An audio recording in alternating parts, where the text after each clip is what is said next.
Top 5కి ఎవరు వెళ్తున్నారు అనేదే చర్చ అన్నమాట. మొత్తానికి ఓటింగ్ లైన్స్ అయితే కంప్లీట్ అయిపోయింది. మరి టాప్ 5కి ఎవరు వెళ్తున్నారు, ఎలిమినేషన్ అయ్యి ఎవరు బయటకు వస్తున్నారు. నిజంగా ఎలిమినేషన్ అయ్యి వచ్చే వాళ్ళకైతే చాలా బాధ ఉంటుంది. ఎందుకంటే ఒక్క అడుగు దూరంలోనే ఉన్నారు. ఆ ఒక్క అడుగు పడితే టాప్ 5లోకి వెళ్తారు. కానీ ఏం చేస్తాం, తప్పదు. ఇక ఉన్న దాంట్లో ఖచ్చితంగా రావాల్సింది. బొమ్మ బొరుసు అన్నప్పుడు టేల్ ఆర్ హెడ్స్ ఏదో ఒకటే పడుతుంది కదా, రెండు పడవు. కాబట్టి ఖచ్చితంగా ఎవరు ఒకరైతే బయటికి రావాలి. ఆ ఒక్కరు ఎవరు రాబోతున్నారు ఏంది అనేది క్లియర్గా చూద్దాం. వీడియోలోకి వెళ్ళే ముందు లైక్ చేయండి. లైక్ చేస్తేనే మాకు కూడా కొంచెం హెల్ప్ అయినట్టు ఉంటుంది అనమాట. ఇక ఎలిమినేషన్ రౌండ్ అసలు ఎట్లా ఉంది, ఈ నిన్న నైట్ జరిగినటువంటి ఓటింగ్ సరళిని కనుక చూసినట్లయితే 34% తోటి నిఖిల్ టాప్లో ఉన్నాడు. ఇది 100% క్లియర్. నిఖిల్ టచ్ చేసే పరిస్థితి లేదు. నెక్స్ట్ వీక్ మాత్రం విపరీతమైన బీభత్సంగా ఉంటుంది. ఇక నిఖిల్కి గౌతమ్ అండ్ మెయిన్గా వీళ్ళిద్దరి మధ్యలో నెక్స్ట్ వీక్ అయితే ఒక లెవెల్లో ఉంటుంది. ఇక దాంట్లో నో డౌట్.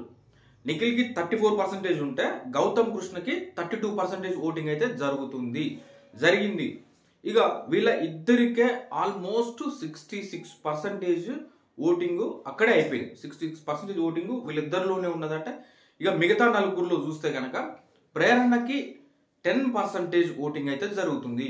ప్రేరణకి 10% ఓటింగ్ జరిగింది. ప్రేరణ అదృష్టం ఏంటంటే, ఎన్నిసార్లు ఎన్ని మాటలు జారినా కూడా ఆమెకి అంటి పెట్టుకొని ఉన్నది ఒక 12% ఓటర్స్ అయితే గట్టిగా ఉన్నారు. స్టార్టింగ్ నుంచి కూడా మెయిన్గా ప్రేరణకి ఎక్కడ ప్లస్ అయిందంటే, విష్ణుప్రియకి దోష ఇలా వేసింది ప్రేరణ అనేది వచ్చింది చూడు. ఆ రోజు నుంచి ప్రేరణకి ఆ వారం బాగా కనెక్ట్ అయ్యారు. ప్రేరణకి సీరియల్స్ కనుక చేస్తుంది కాబట్టి సీరియల్కి సంబంధించినటువంటి ఆడియన్స్ ఎవరు చూస్తున్నారో వాళ్ళు గట్టిగా పట్టుకున్నారు. ఆ వారం నుంచి ప్రేరణకి ఇక పట్టుకున్న పట్టుడు వాళ్ళు వదిలిపెట్టలే ప్రేరణని. ఇంకేమైనా చేయి ప్రేరణ నువ్వు అన్నట్టుగా వాళ్ళు అంత స్ట్రాంగ్గా ప్రేరణకి అయితే సపోర్ట్ ఇస్తూ వస్తున్నారు. యాక్చువల్ 12% ఉంటుండే మ్యాక్సిమం, ప్రేరణకి 10కి వచ్చింది. అది కొద్దిగా తగ్గిందిలే కానీ 10కి వచ్చింది. కానీ గ్రేటే అది కూడా. మోస్ట్లీ థర్డ్ ప్లేస్లో సేవ్ అదైతే ప్రేరణనే ఉంటుంది. 100% క్లియర్ ఇది. ప్రేరణ నిన్న కూడా చూస్తే అసలు ఆ 12% ఉండేది, నాకు తెలిసి 12% ఉండేది. కానీ రాను కంప్లీట్గా బయాసడ్గా మారిపోతుంది. ఓజీ క్లాన్కి సంబంధించి, అందులో నిఖిల్కి సంబంధించి ఓజీ క్లాన్కి ఫుల్ సపోర్ట్గా ఉంటుంది. అందులో నిఖిల్ కంటే ఇంకా ఎవరు ఏమైనా చేయని నిఖిల్కి ఇవ్వాల్సిందే అంతే. నిన్న మీరు కూడా అబ్జర్వ్ చేస్తే రంగు పడుద్ది దాంట్లో టీ షర్టు ఫస్ట్ అసలు అనడానికి కూడా వెళ్ళలేదు. ఆ రేంజ్లో గౌతమ్ నిఖిల్కి గట్టిగా పూసిండు రంగు. కాబట్టి ఫస్ట్ రౌండ్లో గౌతమ్ గెలిచిండు. సెకండ్ రౌండ్లో కనుక మీరు అబ్జర్వ్ చేస్తే సెకండ్ రౌండ్లో కూడా గౌతమే ఎక్కువగా పూశారు టీ షర్ట్కి. ఒకనొక దశలో జస్ట్ అది బౌల్ ఉంటుంది కదా, వాళ్ళు గేమ్ ఆడుతూ వెళ్ళి ఇట్లా పడ్డప్పుడు ఆ ప్లేట్ కంప్లీట్గా వచ్చి గౌతమ్ బ్యాక్ సైడ్ పడిపోతుంది. ఆ ప్లేటే వచ్చి బ్యాక్ సైడ్ పోతుంది. బ్యాక్ సైడ్ మొత్తం తడిసిపోతుంది ఆకారం. అయినా సరే అంత రంగు పడ్డా కూడా నువ్వు ఫైనల్గా వచ్చిన తర్వాత నువ్వు కనుక చూసినట్లయితే ఆ రౌండ్లో కూడా నిఖిల్కే ఎక్కువగా ఉంది. అసలు నిఖిల్ని పండుకోబెట్టి మీద కూర్చొని మొత్తం పూసిపడేసిండు గౌతమ్. రియల్ సెకండ్ రౌండ్ మీరు చూస్తే కంప్లీట్గా ఎక్కువగా ఉంది. నువ్వు తర్వాత చూస్తే ఏం ఉత్త డ్రామా. అటు తిరుగు ఇటు తిరుగు చేతులు కింది కను, టీషర్ట్ కింది గుంజు, అటు గుంజు ఇటు గుంజు అనేసి అటు చేసి ఇటు చేసి బిగ్ బాస్ ఈ రౌండ్లో నిఖిల్ విన్నర్ బిగ్ బాస్ అన్నది. ఒక్కసారి పరిశాన్ అయినా అందరూ. నువ్వు అసలు సంచాలకులుగా ఏదైనా ఆయన బయాసుడు అనిపించింది. ఆ రేంజ్లో అసలు ప్రేరణ ఇంత వరస్ట్గా ఎవరు లేరురా అని అయితే ఆ రేంజ్లో చేసింది ప్రేరణ నిజంగా. ఈ కారణంగానే కొంత ఓటింగ్ అయితే వెళ్ళిపోయింది. ఆమె 12% ఇట్లా అంటు పెట్టుకొని ఉన్నారు. ఎప్పుడు చూసినా నువ్వు మ్యాక్సిమం 12% అయితే ఎక్కడికి పోలే ప్రేరణకి ఫైనల్కి వచ్చేసరికి. అలాంటిది ప్రేరణకి తగ్గింది, 10కి వచ్చింది. ఇట్లాంటి కారణాల వల్ల ఈ అమ్మాయి దేడిది మాకున్నట్టుంది. ఇట్లా ఏం నిర్ణయం రా సంచాలనం. ఈ 14వ వారంలో కూడా ఇదే నా నిర్ణయం. మొన్న అవినాష్ విషయంలో కూడా అదే చేసింది. ఫస్ట్ నిఖిల్ చెప్పింది, మళ్ళీ ఏమనుకుందో అబ్బో ఉద్రో నిఖిల్ గాడు అని చెప్పేసి అవినాష్కి వచ్చింది. అట్లా నువ్వు ఎక్కడ చూడు నిఖిల్ ఉంటే నిఖిల్ ఏం చేసినా నిఖిలే. అంత దారుణంగా ఉంటుంది అనమాట ప్రేరణకి. అయితే ప్రేరణకి కలిసి వచ్చే అంశం కూడా ఇదే. ఎందుకు చెప్తున్నా అంటే, నిఖిల్కి ఓటింగ్ కొంత అడ్డుకట్టపడాలంటే ప్రేరణ ఖచ్చితంగా సేవ్ అయి కూర్చోవాల్సిందే. ప్రేరణ ఉంటేనే నిఖిల్కి ఫైనల్ విన్నర్ అయ్యే విషయంలో అడ్డుకట్ట పడుతుంది అనేది క్లియర్. ప్లస్ ప్రేరణ కూడా 12 నుంచి 10కి వచ్చిందిలే, కానీ ప్రేరణకి 12 ఉన్నాయి ఏం కాదు. ఈ 12 కూడా ప్రేరణకు ఉంటే ఇంకా మంచిదే. నెక్స్ట్ వీక్ విన్నర్ విషయంలో ప్రేరణ నిఖిల్ని వెనక్కి లాగేస్తుంది.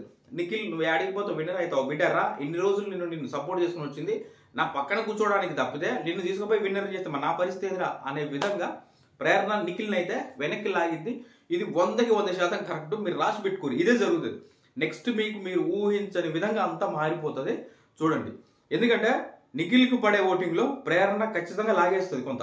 కాబట్టి నిఖిల్కి విన్నర్ అయ్యే అవకాశాలు తగ్గిపోయాయి అంటే ఓన్లీ ఒక ప్రేరణ వల్లనే అది సాధ్యమవుతుంది. కాబట్టి ప్రేరణ సేవ్ అవుతుంది 100%.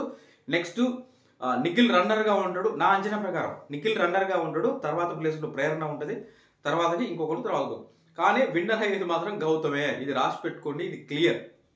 నేను చూసినంత వరకు ఓటింగ్ని ఎన్ని రకాలుగా నేను అంచనా వేసుకుంటూ వచ్చానంటే ఆ ఏది కూడా మిస్ అవ్వలేదు. ఆల్మోస్ట్ కరెక్ట్ అయ్యాయి. 99.9% కరెక్ట్ అయింది. అదే రకంగా జరుగుతుంది. ఈ విన్నర్ అయ్యేది గౌతమ్ కృష్ణనే అవుతాడు నాకు తెలిసినంత వరకు.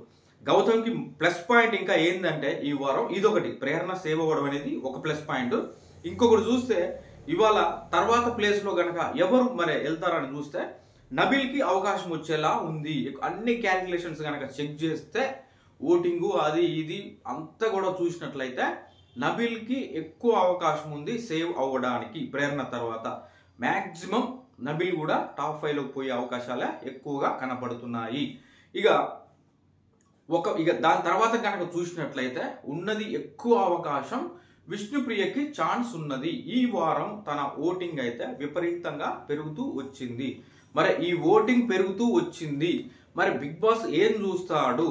ఈ వారం ఓటింగ్ను మాత్రమే చూసేసి అరే నెక్స్ట్ వారం అంటే నెక్స్ట్ సీజన్లో వచ్చే వాళ్ళకి బిగ్ బాస్ ఏం చూపించాలనుకుంటాడు అనేది ఒక క్వశ్చన్ మార్క్గా మారింది. అరే 13 వారాలు నువ్వు ఏమైనా కాలు మీద కాలేసుకొని కూర్చున్నా ఏం కాదాడా, కొద్దిగా మనకి బయట ఫేమ్ ఉంటే చాలు. లాస్ట్ 14 ఒక్క వారం చాలు, నువ్వు కొద్దిగా అటు ఇటుగా గేమ్ ఆడితే చాలు, నువ్వు గెలిచి టాప్ 5 అయితే వెళ్ళిపోతావు అనే రకంగా ఇలాంటిది బయటికి వెళ్ళకూడదు అని అనుకుంటే మాత్రం. ఎందుకంటే నబిల్, విష్ణుప్రియ, రోహిణి వీళ్ళ ముగ్గురిది ఒకటే పర్సంటేజ్ తోటి ఉన్నది, ఒకటే పర్సంటేజ్ మీద ఉన్నారు. 8% మీద అయితే వీళ్ళ ముగ్గురు ఒకే రకమైన పర్సంటేజ్ మీద ఉన్నారు ఓటింగ్లో. కాబట్టి ఇక్కడ నిర్ణయం ఫైనల్గా వాళ్ళు తీసుకోవాల్సింది ఎవరు ఎలా ఉన్నారు, బిగ్ బాస్ హౌస్లోకి వచ్చిన తర్వాత ఎవరి వల్ల ఎక్కువగా కంటెంట్ వచ్చింది బయటికి, ఎవరి వల్ల ఎక్కువగా ఆడియన్స్ బిగ్ బాస్ని చూశారు అనేది ప్రతిదీ క్యాలిక్యులేషన్ ఉంటుంది. ప్లస్ వీళ్ళు ఒక్కొక్క వారంలో ఎలా ఏ రకంగా వాళ్ళు ప్రతి వారం ప్రతిరోజు ప్రతిదీ ఒక్కొక్కరి పేరు మీద పాయింట్స్ కొన్ని పెట్టేసుకుంటారు అనమాట. 100% ఇది జరుగుతుంది.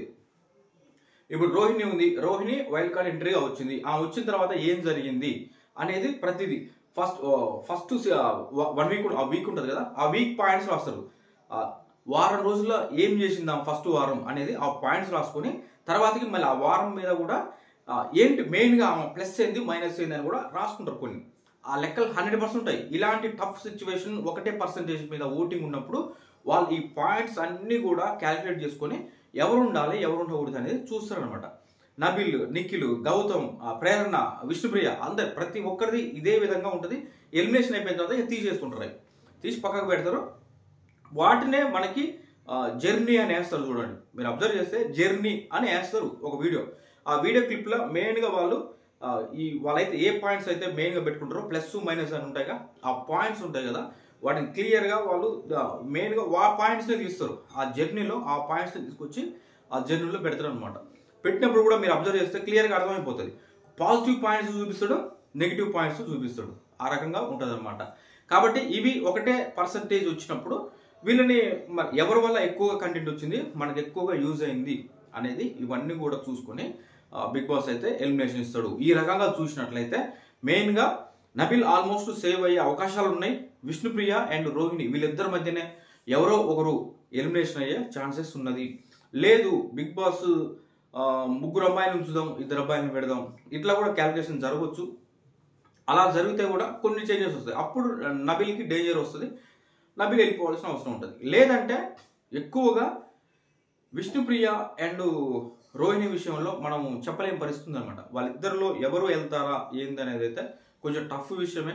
మరి బిగ్ బాస్ ఏం చేస్తాడో చూడాలి. అన్ని ఏం క్యాల్కులేషన్ చూసినా ఏం చేసినా విష్ణుప్రియకి బాగానే ఉంది అండ్ రోహిణికి కూడా గట్టిగానే ఉంది. విష్ణుప్రియ ప్లస్ ఏంటంటే ఈ వారం ఎక్కువగా విష్ణుప్రియకి సంబంధించిన ఆడియన్స్ విష్ణుప్రియకి ఎక్కువ కనెక్ట్ అయితే వచ్చారు. బయట కొద్దిగా ప్రచారం కూడా విష్ణుప్రియకి ఊపందుకుంది. ఇన్స్టాలో కూడా విపరీతమైన పోస్టులు పెడుతున్నారు వాళ్ళు. మరి ఇదంతా కలిసి వస్తుందా ఏంటి, బిగ్ బాస్ ఏం కన్సిడర్ చేస్తాడు అనేది అయితే ఫైనల్గా నబీల్ ఎలిమినేట్ అవడానికి అయితే చాలా తక్కువ 90% ఛాన్సెస్ మాత్రమే ఉన్నాయి. నబీల్ ఎలిమినేట్ చేయడానికి 90% ఛాన్సెస్ ఉంటాయి. విష్ణుప్రియని ఎలిమినేట్ చేయడానికి 95% ఛాన్సెస్ ఉన్నాయి. రోహిణిని ఎలిమినేట్ చేయడానికి కూడా 95 ఛాన్సెస్ ఉన్నది. అంతే, ఈ ముగ్గురులోనే తిరుగుతుంది ఎటు తిరిగినా. మొత్తానికి మిగతా ముగ్గురు అయితే పైన ఉంటారు.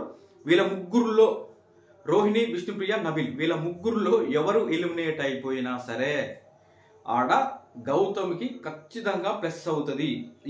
ఈ ముగ్గురులోనే ఉంటుంది ఎలిమినేషన్ ఖచ్చితంగా. ఈ ముగ్గురు కనుక ఎవరు ఎలిమినేట్ అయినా వీళ్ళకి సంబంధించినటువంటి ఆ 8% ఓటింగ్ అనేది గౌతమ్కి ఖచ్చితంగా కలిసి వచ్చే అంశం. ఇంకొకటి టాప్ 5 చూస్తారు. టాప్ 5 కంటే ఇద్దరు పోవాల్సిందే. ఇప్పుడు ఒకరు కాదు, ఇక్కడ ఉన్నటువంటి ఇద్దరు వెళ్ళిపోవాలి బాటంలో ఉన్న వాళ్ళు.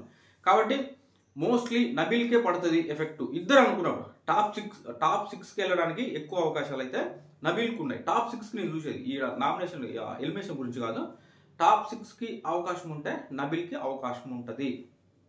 ఈ రకంగా ఎనీవే మొత్తానికి ఫైనల్గా ఈ ముగ్గురులోనే ఇద్దరు కూడా బయటికి వెళ్ళిపోవాల్సి వస్తుంది. ఒకరు రేపు వెళ్ళినా, సండే రోజు వెళ్ళినా, ఇంకొకరు మిడ్ వీక్లో వెళ్ళినా సరే ఒక ఇద్దరైతే వెళ్ళిపోవాల్సింది బాటం నుంచే. కాబట్టి వీళ్ళ ముగ్గురులో ఎవ్వరు పోయినా సరే ఖచ్చితంగా ఇదంతా గౌతమ్కి కలిసి వచ్చే అంశమే. కాబట్టి మెయిన్గా రోహిణి అండ్ నబీల్, విష్ణుప్రియ చెప్పలేం ముగ్గురులో ఉంది. కాబట్టి ఎక్కువగా రోహిణి వెళ్ళిపోతుందేమో అనుకుంటాం. కానీ రోహిణి ఆడినటువంటి ఒక టఫ్ గేమ్స్ ఉన్నాయి. రోహిణి ఆడిన టఫ్ గేమ్స్ కావచ్చు, ఆమె ఇచ్చినటువంటి ఎంటర్టైన్మెంట్ కావచ్చు, ఇవి కొంత ప్లస్ అయ్యి ఆమెను ఆపుతారేమో అనిపిస్తుంది. కానీ చూడాలి ఇంకేం జరుగుతుందో. నా వీడియోస్ కనుక మీకు నచ్చినట్లయితే లైక్ చేయండి, కామెంట్ చేయండి మీ ఒపీనియన్ని. టాప్ 5 ఎవరు వెళ్తారనేది సబ్స్క్రైబ్ చేసుకోండి. Thank you friends.